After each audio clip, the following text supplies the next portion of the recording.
नमस्कार, स्वागत है आप सभी का। आप देख रहे हैं भारत 24 और सीधे सबसे पहले आपको गुजरात के नाडियाड लिए चलते हैं। अमित शाह की जनसभा जारी है।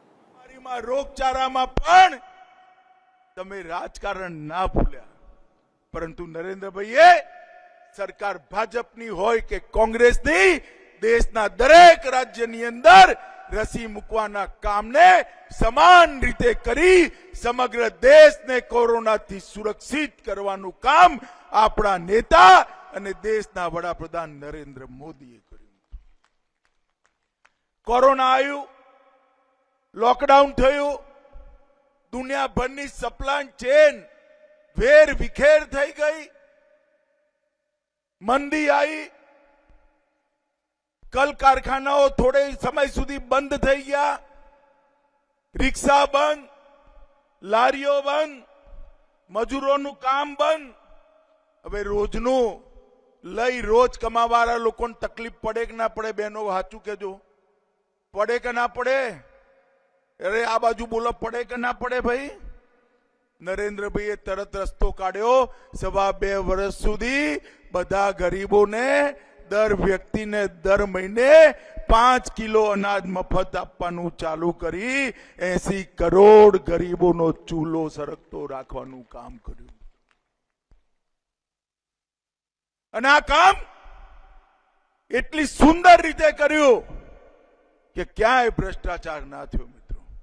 कांग्रेसियोना टाइम में थयुं होत तो गरीबोना नामनु अनाज नेपाळना रस्ते भारत ने बहार गयुं होत अने आ खेड़ा जिल्लाना कांग्रेसना नेताओना घरे नवी 4 बंगड़ी वाली पेली गाड़ी आवे छे ने, कई गाड़ी कहेवाय भाई? जोई छे ने चरोतर वाळाओ? ए नवी 4 बंगली वाली गाड़ी एक नवी त्यां आगळ बंध थई जात। बोलो, परंतु भारतीय जनता पार्टी नी सरकारे तमारो अंगूठो राख्यो। अंगूठो होय तो ज अनाज मळे, पछी क्या डाभे जमणे जाय अनाज? बोलो बहनो, जाय सीधू तमारी साथे पहुंचे एवी व्यवस्था आ भारतीय जनता पार्टी नी सरकारे करी। मित्रों, भारतीय जनता पार्टी आ प्रदेश नी अंदर रोडोनुं जारू गूंज, डाकोर थी सोमनाथ सुधी, अंबाजी थी द्वारका सुधी, द्वारका थी पावागढ़ सुधी अने पावागढ़ थी पालीताणा सुधी चारे बाजू रोडोनुं जारू गूंथवानुं काम भारतीय जनता पार्टीए कर्युं। समग्र देश में सौथी वधु रोजगारी क्या मळी होय तो गुजरात में मळी छे। समग्र देश में सौथी वधु मूडी रोकाण जो कोई जग्याए आयु होय तो गुजरात में आयु छे। समग्र देश नी अंदर सौथी वधु लघु उद्योगों नोंधाया होय तो मारा ने तमारा गुजरात में नोंधाया छे। भाई, सौथी वधु स्टार्टअप नोंधाया होय तो गुजरात में नोंधाया। देश में सौथी वधु एक्सपोर्ट कोई राज्य मांथी थयुं होय तो आपड़ा गुजरात मांथी थयुं छे। देश में सौथी वधु मूडीरोकाण कोई राज्य में आयु होय तो आपड़ा गुजरात में आयु होय। अने क्यांय कर्फ्यू ना नाखवो पड़े एवं कोई राज्य बन्युं होय तो मारू ने तमारू गुजरात बन्युं छे। आ 2002 में कांग्रेसियाओए आदत पाड़ी थी एटले रमखाण थया था, पण 2002 में एवो पाठ शीखवाड्यो के खोड़ भूली गया। 2002 थी 22 सुधी नाम ना ले साहब। गुजरात नी अंदर कोमी हुल्लड़ो करवा वाळा ने कड़क हाथे पगला भरी गुजरात नी भारतीय जनता पार्टी नी सरकारे गुजरात में अखंड शांति नी स्थापना करी छे। मित्रों, गुजरात नी अंदर दरेक प्रकारनो विकास साचू कहेजो भाई। 90 में कांग्रेस नी सरकार हती छेल्ली, क्यारे हती? जोरथी बोलो, क्यारे? ए वखते तमारा गाममां केटला स्कूटर हता ने आजे केटला स्कूटर जे वध्या छे के नथी वध्या? साचू कहेजो। अरे बोलो तो खरा, वध्या छे के नथी वध्या? बहनों, गाममां 24 कलाक वीजળી આવતી હતી? આવતી હતી? પહેલા નરેન્દ્રભાઈએ ગામડામાં 24 કલાક વીજળી મોકલવાનું કામ દેશના નેતા નરેન્દ્રભાઈએ કર્યું. આપણી આ ડેરી છે ને, આ 32 વર્ષની અંદર ડેરીનો નફો એ વધ્યો અને ભરાતું દૂધે વધારવાનું કામ દેશના નેતા નરેન્દ્ર મોદી અને ભારતીય જનતા પાર્ટીએ કર્યું. અને આ કચડો છે આપણો બનાસકાંઠો, પાકિસ્તાન અડેલી સીમા, સ્મગલરોનું સ્વર્ગ ગણાતો, હથિયારો આવતા, RDX આવતો. આજે હું તમને કહું કે ચકલીએ આ બાજુ ઉડીને આવવું હોય ને તો રાહ જોવી પડે. આપણી સરહદોને સુરક્ષિત કરવાનું કામ આ ભારતીય જનતા પાર્ટીની સરકારે કર્યું છે. અને મિત્રો, તમે મને કહો બધા જરા મનથી કહેજો, સાચું કહેજો ભાઈ, સાચું કહેશો ને? આ કાશ્મીર છે આપણું છે કે નથી? जरा। और इस वक्त की बड़ी खबर जम्मू कश्मीर से, जहां जम्मू के रामबन में संदिग्ध पैकेट मिला है और इस पैकेट से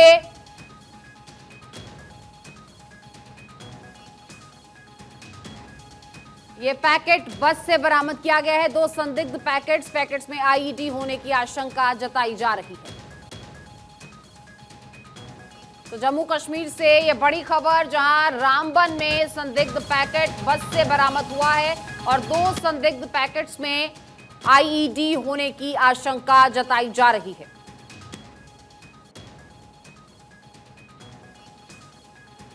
जम्मू कश्मीर में लगातार इस तरह की तमाम खबरें सामने आती हैं, जहां इस तरह के संदिग्ध पैकेट्स बरामद किए जाते हैं. और बीते रोज भी इस तरह के पैकेट्स बरामद किए गए थे. उसके बाद सर्च ऑपरेशन भी चलाया गया. मुक्त व्यापार पर मोदी सरकार का बड़ा फैसला, भारत खाड़ी सहयोग परिषद का बड़ा फैसला. मुक्त व्यापार समझौते की वार्ता बहाल करने का ये फैसला, कानूनी तकनीकी आवश्यकताएं जल्द पूरी करने पर सहमति बनी है. मुक्त व्यापार समझौता आर्थिक साझेदारी के लिए महत्वपूर्ण है. जीसीसी भारत का सबसे बड़ा व्यापारिक साझेदार समूह है. 2021-22 में 154 अरब अमेरिकी डॉलर का कारोबार हुआ. 14 अरब अमेरिकी डॉलर की सेवाओं का व्यापार हुआ. भारत के तेल आयात में लगभग 35% जीसीसी देशों की, भारत के गैस आयात में 70% भागीदारी जीसीसी देशों की है.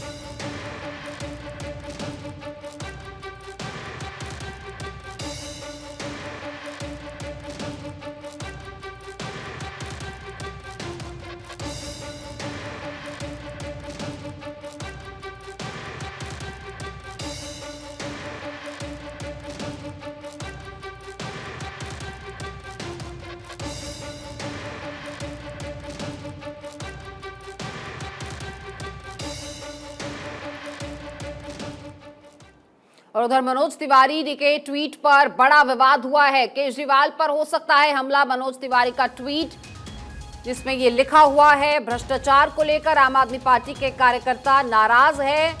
टिकट बिक्री मसाज प्रकरण से लोग नाखुश हैं. एमएलए पिट चुके हैं. केजरीवाल के साथ ऐसा ना हो. तो चिंता जाहिर करते हुए तंज कसा गया है मनोज तिवारी की तरफ से. उनके ट्वीट पर अब विवाद बढ़ता जा रहा है.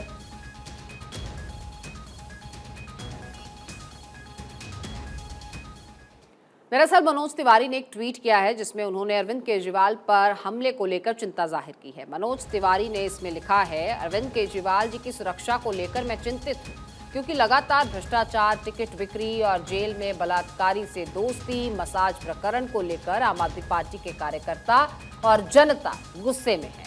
इनके एमएलए पिटे भी हैं. इसलिए दिल्ली के सीएम के साथ ऐसा ना हो, सजा न्यायालय ही दे. तो ये ट्वीट किया गया है मनोज तिवारी की तरफ से. भाजपा सांसद मनोज तिवारी के बयान को लेकर अब सियासी महाभारत छिड़ गई है. दिल्ली के डिप्टी सीएम मनोज सिसोदिया ने मनोज तिवारी के इस बयान पर पलटवार किया. केजरीवाल की हत्या की आशंका जताई. आरोप लगाया कि मनोज तिवारी ने अपने गुंडों को केजरीवाल पर हमले के लिए उकसाया है. और बीजेपी केजरीवाल की हत्या की साजिश रच रही है। इसीलिए मनोज तिवारी की गिरफ्तारी होनी चाहिए, उनसे पूछताछ होनी चाहिए ताकि इस मामले का सच सामने आ सके। तो वहीं मनोज तिवारी ने अपने बचाव में कहा कि हमने तो सिर्फ केजरीवाल की सुरक्षा की चिंता की है।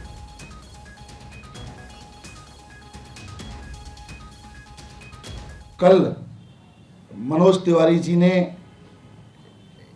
एक तरह से धमकी दी है केजरीवाल जी को, और मनोज तिवारी जी की उस धमकी से साफ हो जा रहा है कि भारतीय जनता पार्टी अरविंद केजरीवाल जी की हत्या करने की साजिश कर रही है। जिस तरह से कल मनोज तिवारी जी ने जिस भाषा में बात की है, वह पूरी तरह से खुली धमकी है कि षड्यंत्रों में अरविंद केजरीवाल जी को फंसाने में नाकामयाब भाजपा तरह तरह की गाली गलौज, तरह तरह के आरोपों, तरह तरह के झूठ में उनको बदनाम करने की कोशिशों में नाकाम हुई भाजपा अब हत्या की कोशिशों पर उतर आई है। मैंने कल अरविंद केजरीवाल जी के सुरक्षा की चिंता की है। मैं तो उनको चाहता हूं कि वो सुरक्षित रहे। जिस प्रकार से उनके विधायक पिट रहे हैं, जिस प्रकार से उनका एक कार्यकर्ता मौत के मुंह में समा गया है, ये सारी स्थितियां बड़ी चिंताजनक हैं। हमारा ट्वीट पढ़े, हम क्या लिखे हैं। तो इसके साथ ही मनीष सिसोदिया ने मनोज तिवारी के बयान का हवाला देकर केजरीवाल की हत्या की साजिश की जांच की मांग भी की है। इस पर मनोज तिवारी ने पलटवार किया। उन्होंने आम आदमी पार्टी के नेता संदीप भारद्वाज की आत्महत्या मामले में उन्हें घेरने की कोशिश की।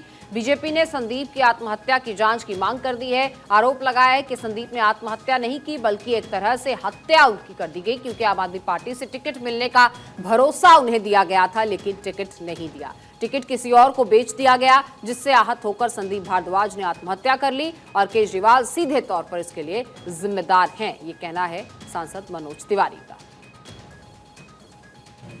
मनोज तिवारी जी कहने के लिए कह रहे हैं कि कोई हमला कर सकता है, लेकिन उनको कैसे पता, उनको कैसे अंदाजा है इस बात का? इसकी पूरी जांच होनी चाहिए। आज हम इस मामले की शिकायत इलेक्शन कमीशन में भी करेंगे और एफआईआर भी कराएंगे और मांग करते हैं कि अरविंद केजरीवाल जी को हत्या की धमकी देने के आरोप में मनोज तिवारी जी को गिरफ्तार किया जाए और उनसे पूरी पड़ताल की जाए कि उनको इस षड्यंत्र के बारे में क्या क्या पता है, कौन कौन लोग इस षड्यंत्र में शामिल हैं। ये हत्या की और हत्या की धमकी की जो स्क्रिप्ट है ना, ये आम आदमी पार्टी की बहुत पुरानी है। ये सब देखिए हमारे पास क्या है, ये देखिए, ये सब मनीष सिसोदिया जी का ट्वीट है। केजरीवाल की हत्या करवाना चाहती है बीजेपी। किस डेट की है? ये 2019 में है। ये अलग अलग डेट है। तो ये तो हर साल खाली साल बदलता है, इनका आरोप यही रहता है। और उधर भारत जोड़ो यात्रा में पाकिस्तान के समर्थन में नारे लगे हैं। बीजेपी के अमित मालवीय ने एक वीडियो जारी किया है जिसमें पाकिस्तान के समर्थन में नारे लगाने का दावा किया गया है। मध्य प्रदेश में यात्रा के दौरान नारेबाजी का यह दावा किया जा रहा है। आपको बता दें, भारत जोड़ो यात्रा इस वक्त मध्य प्रदेश में पहुंची है और मध्य प्रदेश से होकर राजस्थान जाने का प्लान है। बहरहाल इस यात्रा के दौरान मध्य प्रदेश में पाकिस्तान के समर्थन में नारे लगाए गए हैं, ऐसा दावा बीजेपी के अमित मालवीय करते हैं। और ऐसा दावा करते हुए उन्होंने एक वीडियो भी जारी किया है जिसमें पाकिस्तान के समर्थन में नारे लगते हुए दिखाई दिए और बताया जा रहा है कि मध्य प्रदेश में यात्रा के दौरान ये नारेबाजी हुई है, ऐसा दावा अमित मालवीय करते हैं।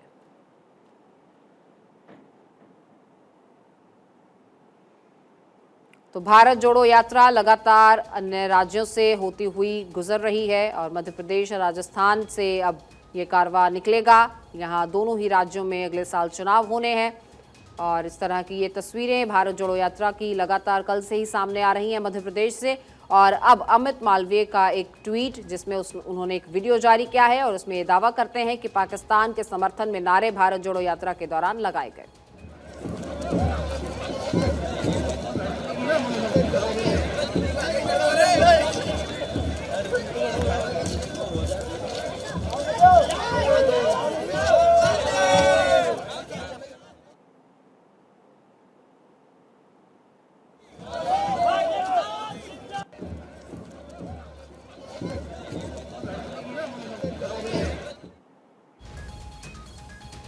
और अखिलेश सोलंकी इस खबर पर हमारे साथ जुड़ चुके हैं। अखिलेश, पूरा मामला क्या है, कहां किस वक्त ये यात्रा में नारेबाजी हुई है?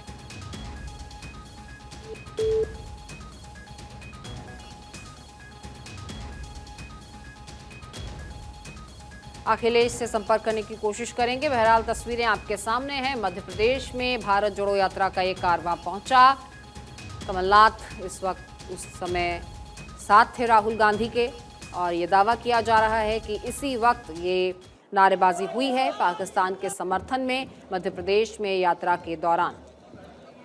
कश्मीर से कन्याकुमारी तक ये पूरा पैदल मार्च कांग्रेस का राहुल गांधी के नेतृत्व में जारी है, और ये यात्रा जिस वक्त मध्य प्रदेश पहुंची तो उस वक्त ये नारेबाजी हुई है, और भाजपा के अमित मालवीय की तरफ से एक वीडियो जारी कर ये दावा किया गया है। अखिलेश सोलंकी हमारे साथ हैं, ज़्यादा जानकारी देंगे। अखिलेश, कहां और किस वक्त ये नारेबाजी हुई है? बिल्कुल, ये खंडवा की घटना बताई जा रही है। जिस तरह से पूरा मामला सामने आया, जब राहुल गांधी की भारत जोड़ो यात्रा मध्य प्रदेश के दौरे पर है और इसी बीच में ये अपलोड होता है। हालांकि थोड़ी ही देर में जब बीजेपी के नेताओं की नजर इस पर पड़ती है तो इसको डिलीट कर दिया जाता है। तो कुछ बीजेपी नेताओं ने इसको बाकायदा डाउनलोड करके अब ये मीडिया में लाया जा रहा है। भाजपा के जो मीडिया प्रभारी लोकेंद्र पाराशर बाकायदा उन्होंने ट्वीट किया इस पूरे मसले को लेकर। उन्होंने साफ तौर पर कहा है कि कांग्रेस का असली चेहरा जो है, हिंदू विरोधी चेहरा या भारत विरोधी चेहरा, साफ तौर पर सामने आ रहा है। अमृता, और इस मामले को भुनाने की भी कोशिश की जाएगी, क्योंकि लगातार ये वीडियो अब सामने आ रहा है। बिल्कुल, जब से मध्य प्रदेश में राहुल गांधी की यात्रा सामने आई उसके पहले से ही बीजेपी एक तरह से अटैकिंग मोड में है, क्योंकि चुनावी साल है, 2023 में चुनाव होना और बीजेपी कहीं भी माइलेज नहीं देना चाहती है राहुल गांधी की किसी यात्रा को। यही कारण है कि कमलनाथ के जो मीडिया कोऑर्डिनेटर हैं, आज उनको बाकायदा तोड़ा गया और पार्टी छुड़वा के आज बीजेपी ज्वाइन कराई गई। 5 साल से कमलनाथ का वो काम देख रहे थे, और इसी बीच में इस तरह का वीडियो सामने आना या टट्टिया मामा की प्रतिमा के सामने राहुल गांधी का खड़ा होना और उसको लेकर ट्वीट करना। तो विश्वास सारंग साहब हमारे साथ जुड़ चुके हैं, मंत्री साहब हैं मध्य प्रदेश से। सर, आपसे भी समझना चाहेंगे ये नारेबाजी के क्या मायने निकाले जाएं भारत जोड़ो यात्रा के दौरान जो ये नारेबाजी हुई है, ये जो वीडियो सामने आया है, अब इसके क्या मायने निकाले जाएं? इससे स्पष्ट होता है ये भारत जोड़ो यात्रा नहीं, भारत तोड़ो यात्रा है। टुकड़े टुकड़े गैंग को इस हिंदुस्तान में सशक्त करने के मंसूबे से निकाली गई यात्रा है। कभी उस लड़की को गले लगाना जिसने सरे मंच पर पाकिस्तान जिंदाबाद के नारे लगाए हों, उस पादरी को गलभैया करना जो हिंदुओं को धर्मांतरण के लिए दोषी पाए गए हों, उस कन्हैया कुमार को यात्रा में लेकर चलना जिसने अफजल जैसे आतंकवादी के पक्ष में माहौल बनाने की कोशिश की हो, वो टुकड़े टुकड़े गैंग जो इस देश को तोड़ना चाहती है, वो लोग, वो महापुरुष जिन्होंने इस देश की आजादी के लिए अपना सर्वस्व लगाया, वो वीर सावरकर पर उंगली उठाने वाले राहुल गांधी अपने आसपास पाकिस्तान जिंदाबाद के नारे लगाकर ये यात्रा निकाल रहे हैं। इससे ज्यादा शर्मनाक क्या होगा? और ये चरित्र है, देखिए, नेहरू परिवार का। इस देश की आजादी के बाद नेहरू परिवार ने हर समय हिंदुस्तान को टुकड़े करने की कोशिश की है। पाकिस्तान परस्ती है। जिस पार्टी में दिग्विजय सिंह और मणिशंकर अय्यर जैसे नेता पाकिस्तान पत्रकारों के साथ मिलकर हिंदुस्तान का मजाक उड़ाते हो, की बात करते हो, वो राहुल गांधी जिन पर इल्जाम लगता हो कि रात के अंधेरे में वो चाइना के राजदूत के साथ मिलकर हिंदुस्तान के खिलाफ षड्यंत्र करते हैं, उनसे और आप अपेक्षा क्या करोगे? पर इससे ज्यादा शर्मनाक कुछ नहीं हो सकता। ये टुकड़े टुकड़े गैंग की यात्रा है, हिंदुस्तान को तोड़ने वाली यात्रा है, और आज पाकिस्तान जिंदाबाद के नारे लगना हम हिंदुस्तानियों के लिए शर्म की बात है। सारंग साहब, किस तरह की जिम्मेदारी यहाँ पर निभानी चाहिए थी? विरोध करना चाहिए था, टोकना चाहिए था, रोकना चाहिए था, लेकिन इस तरह का कोई भी यहाँ पर जेस्चर नजर नहीं आया। ये देखिए, आप देखिए, 2 बातें हमें स्पष्ट करनी पड़ेगी कि ये कोई छोटा मोटा मामला नहीं है कि हिंदुस्तान में पाकिस्तान जिंदाबाद के नारे लगते हैं। एक वो राजनीतिक दल जो ये बोलता है कि राहुल गांधी हमारे नेता हैं, उसके सामने, और वो राहुल गांधी जो संसद के सदस्य हैं, वो केरल से आते हैं, वो लोकसभा में है, उन्होंने लोकसभा के सदस्य के रूप में शपथ ली है इस देश की एकता अखंडता को कायम रखने, इस देश के संविधान के कर्तव्यों का निर्वहन करने की। वो राहुल गांधी के सामने इस तरह के नारे लगते हैं, देखिए, शर्मनाक है। और एक बात और देखिए, ये जिस प्रकार से प्लानिंग से निकाली गई यात्रा है, इसमें ऐसे कोई आके बीच में तो नारे नहीं लगाएगा। ये कांग्रेस का एजेंडा है इस देश में तथाकथित टुकड़े टुकड़े गैंग को इकट्ठा करना और तुष्टीकरण की राजनीति के माध्यम से अपनी राजनीति को चमकाने के मंसूबे से यह यात्रा निकाली जा रही है। और मुझे तो लगता है कि ये फंडिंग भी पाकिस्तान से हो रही है। निश्चित रूप से ये बहुत शर्मनाक है। बिल्कुल। सारंग साहब, ये भी आपसे समझना चाहेंगे कि क्या ऐसी पॉसिबिलिटी नहीं है कि कोई भी आकर इस तरह के नारेबाजी कर गया हो? हालांकि विरोध होना चाहिए था, कोई जेस्चर ऐसा दिखना चाहिए था, वो नहीं दिखा, लेकिन क्या ये बेनिफिट ऑफ डाउट दिया जा सकता है या नहीं? नहीं, पाकिस्तान जिंदाबाद के नारे लगेंगे, उसमें बेनिफिट ऑफ डाउट नहीं मिलेगा। सॉरी टू से जी, इस देश के आप तो कल बोल देंगे कि इस देश को तोड़ने की बात हो गई, उसमें बेनिफिट ऑफ डाउट दे दीजिए। आप जिम्मेदार हैं। आप बहुत बातें कर रहे हैं कि केरल से लेकर और कन्याकुमारी से लेकर कश्मीर जाऊंगा और तिरंगा लगाऊंगा। आप तिरंगा लेकर चल रहे हैं, आपको शर्म आनी चाहिए। आपकी यात्रा में ऐसे लोग आ रहे हैं, आपके बगल में खड़े होकर नारे लग रहे हैं, और नारे लगने के बाद क्या अभी तक राहुल गांधी ने यात्रा रोकी? क्या उनको ये जिम्मेदारी नहीं लेनी चाहिए? देखिए, ये बेनिफिट ऑफ डाउट देने का मामला नहीं है, ये देशद्रोह का मामला है। जी सारंग साहब, बहुत शुक्रिया आपका बातचीत के लिए। तो लगातार इस पर सवाल उठ रहे हैं। इस वीडियो को लेकर बीजेपी अब सवाल उठा रही है। कांग्रेस की तरफ से क्या कोई सफाई दी जाएगी, ये आने वाला वक्त बताएगा। उधर नरेंद्र मोदी की ग्लोबल इमेज पर एक और मुहर लग गई है। भारत को आईईसी और एसएमबी में मिला प्रतिनिधित्व, भारत को मिली सामरिक प्रबंधन बोर्ड की चेयरमैनशिप, अंतर्राष्ट्रीय इलेक्ट्रो टेक्निकल कमीशन का उपाध्यक्ष बना है भारत। बतौर आईईसी उपाध्यक्ष विमल महेंद्रू करेंगे भारत का प्रतिनिधित्व। 2023-25 के लिए भारत को मिला ये प्रतिनिधित्व। सैन फ्रांसिस्को में बैठक में मिले हैं 90% वोट। आईईसी की भारतीय राष्ट्रीय समिति के सदस्य चुने गए। बीआईसी इंडिया की विभिन्न तकनीकी समितियों का चुनाव किया गया।